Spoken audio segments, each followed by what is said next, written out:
YS Jaganmohan Reddy ఎందుకు ఢిల్లీ వెళ్ళారు?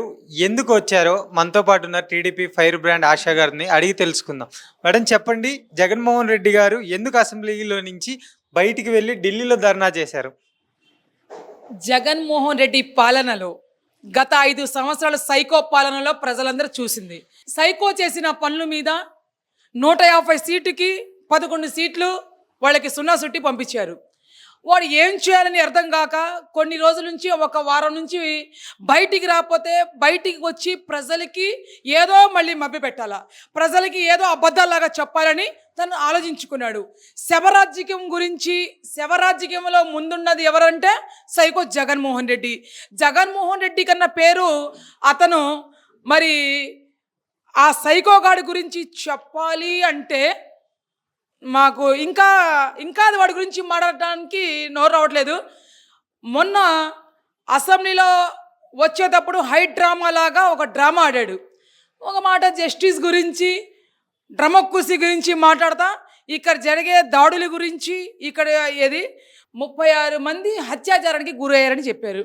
Yes, ఆ హోంమంత్రి గారు ప్రెస్ మీట్ పెట్టి అడిగారు, 36 మంది మరణిస్తే నాకు లిస్ట్ ఇవ్వమన్నారు. దానికి సమాధానం లేదు. రెండోది, ఢిల్లీలో వెళ్ళి 3 రోజులు నేను ధర్నా చేసి హోమ్ మినిస్టర్కి కలుస్తాను, నరేంద్ర మోడీ గారికి కలుస్తాను, మొత్తానికి కలిసి చెప్తానన్నారు. తప్పలేదు. నువ్వు ఎందుకు వెళ్ళి కూర్చున్న వాడివి 10 గంటల 8 గంటల్లో పారిపోయి వచ్చావు జగన్మోహన్ రెడ్డి? ప్రజలకి సమాధానం చెప్పు. ఎందుకంటే నీకు చెప్పడానికి ఎక్కడ అవకాశం లేదు. ఇది ప్రజాస్వామ్యంలో నీ పాలన లాంటి పాలన చేయమని చెప్పినా కూడా ఈ 5 కోట్ల మంది ప్రజలంతా కూడా చంద్రబాబు నాయుడు గారికి సీఎం చేసి ఎందుకు కూర్చోబెట్టారంటే తన పాలన ఇవాళ ఒక మహిళ కాడి నుంచి, ఒక యువత కాడి నుంచి, ఒక పెద్దోళ్ళ కాడి నుంచి కూడా ఇవాళ ఈ రాష్ట్రంలో ఉన్న ఉద్యోగస్తులు కానివ్వండి, ఈ రాష్ట్రంలో వ్యాపారస్తులు కానివ్వండి, ఈ రాష్ట్రంలో ఏ వ్యాపారం చేసే వాళ్ళంతా కూడా సంతోషంతో ఉన్నారు. ఒక నెల నుంచే సంతోషం, అంటే వాళ్ళ మొహాల మీద చిరునవ్వులు. నువ్వు వచ్చిన తర్వాత ఫస్ట్ లేబర్కి ప్రాణం తీసేసావు.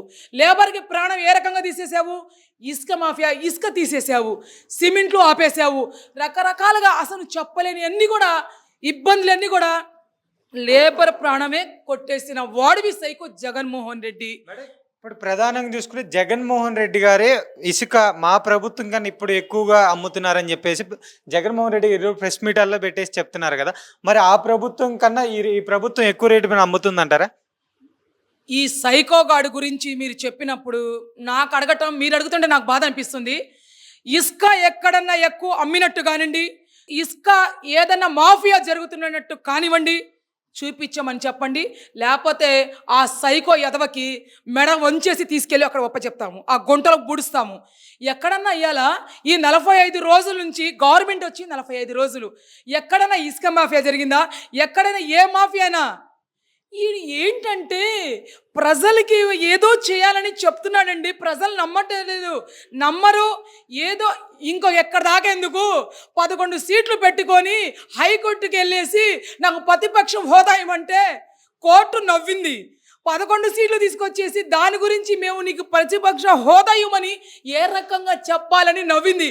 అట్లాంటి పాలకుడు వాడు ఏంటంటే ఆనాడు కూడా గెలిచింది. ఎందుకంటే తన బాబు 2 సార్లు ముఖ్యమంత్రిగా ఉండి రెండోసారి చనిపోయాడుగా. 9 సంవత్సరాల నుంచి ఏడుస్తున్నాడు. ఒకసారి వాడి పరిపాలన చూద్దామని ప్రజలంతా కూడా తనకు ఒకసారి ఓటేసి గెలిపించి చూశారు. అట్లాంటి మనిషికి ఏ రకంగా గెలిపించారంటే 151 సీట్లు గెలిపించారు. ఈరోజు ఏ రకంగా ఆయనకి కింద నేల మీద భూమిలో తొక్కారంటే 11 సీట్లతో. ఆనాడు 23 సీట్లు ఉన్నప్పుడు చంద్రబాబు నాయుడు గారికి ఒక మాట చెప్పాడు, నీ మనుషులు 2 నా దగ్గరకు వచ్చేస్తే నీకు ప్రతిపక్షం హోదా కూడా లేదని. ఎస్, అరే జగన్మోహన్ రెడ్డి, నీకు ఇప్పుడు అదే అడుగుతున్నాం. 23 సీట్లు ఉన్న వాళ్ళకి 21 సీట్లు ఉంటేనే హోదా లేదన్నావు, ప్రతిపక్ష హోదా. 11 సీట్లు ఉంటే నీకు ప్రతిపక్ష హోదా ఏ రకంగా వచ్చిందని కోర్టుకి వెళ్ళావు. అంటే కోర్టు గురించి కూడా నీకు తెలియని వాడివి. నువ్వు ఏంటంటే జైలు 18 నెలలు చిప్పకూడు తినికొచ్చేటప్పటికి 10 సంవత్సరాలు నువ్వు బెయిల్ మీద తిరుగుతున్నావు, కోర్టులకు వెళ్లకుండా తిరుగుతున్నావు. లక్షల కోట్లు ప్రజల సొమ్మంతా కూడా ప్రజాస్వామ్యం అంతా కూడా వేస్ట్ చేసి ఏ రకంగా తిరిగావో ఈ 5 ఏళ్లలో, అందుకొని ఇవాళ నీకు కోర్టు కూడా వదిలిపెట్టదు, నీ బెయిల్ క్యాన్సిల్ చేస్తుంది, నీ ఉన్న కేసులంతా మాఫీ బయటికి లాగుతున్నారు, ఎన్డీఏ కూటమి మొత్తం నీకు బయటికి లాగుతుందని చెప్పేసి ఏం చేయాలి అర్థం కాక ఢిల్లీలో వెళ్ళి కూర్చుంటే ఎవరో వస్తారు అనుకున్నారు. అక్కడికి వెళ్ళాడు మాట్లాడటానికి, ఆ నేషనల్ ఛానల్లో వస్తే మ్యా మ్యా మ్యా మ్యా అన్నాడు, ఒక్క సబ్జెక్ట్ కూడా రాలేదు. అక్కడి నుంచి వాడు పారిపోయాడు, వచ్చేసాడు. అది వాడి పరిస్థితి. మరి ఇప్పుడు చంద్రబాబు నాయుడు గారు నిన్న అసెంబ్లీలో చెప్పారు కదా, ఆడవాళ్ళ మీద అన్యాయంగా కానీ పోస్టులు చేస్తే మేము ఊరుకునేది లేదు, సొంత వాళ్ళైనా ఎవరైనా. మరి దాన్ని మీరు ఎలా చూస్తున్నారు? నేను ఒక మహిళగా నారా చంద్రబాబు నాయుడు గారు గత 5 సంవత్సరాల నుంచి కూడా మహిళల మీద, కార్యకర్తల మీద, మహిళా నాయకుల మీద ఏ రకంగా అసభ్యంగా వాళ్ళు ట్వీట్లు చేశారో, ఫేస్బుక్లో కానీ దేంట్లైనా సరే, సోషల్ మీడియాలో ఆడపిల్ల ఒక పార్టీలో ఉండి బయటికి రావాలంటే నిజంగా మా మీద ఉన్న నమ్మకం, మా ఇంట్లో మా ఫ్యామిలీ వీళ్ళు ఇస్మంటోళ్ళు కాదు అనుకొని మమ్మల్ని బయటికి పంపించారు. అదే వేరే వాళ్ళు కొంతమంది ఆ సోషల్ మీడియాలో జరిగింది చూసి ఆడవాళ్ళు బయటికి రావటం కూడా వాళ్ళ ప్రాణాలు చంపుకొని బయటికి రాలేకపోయారు.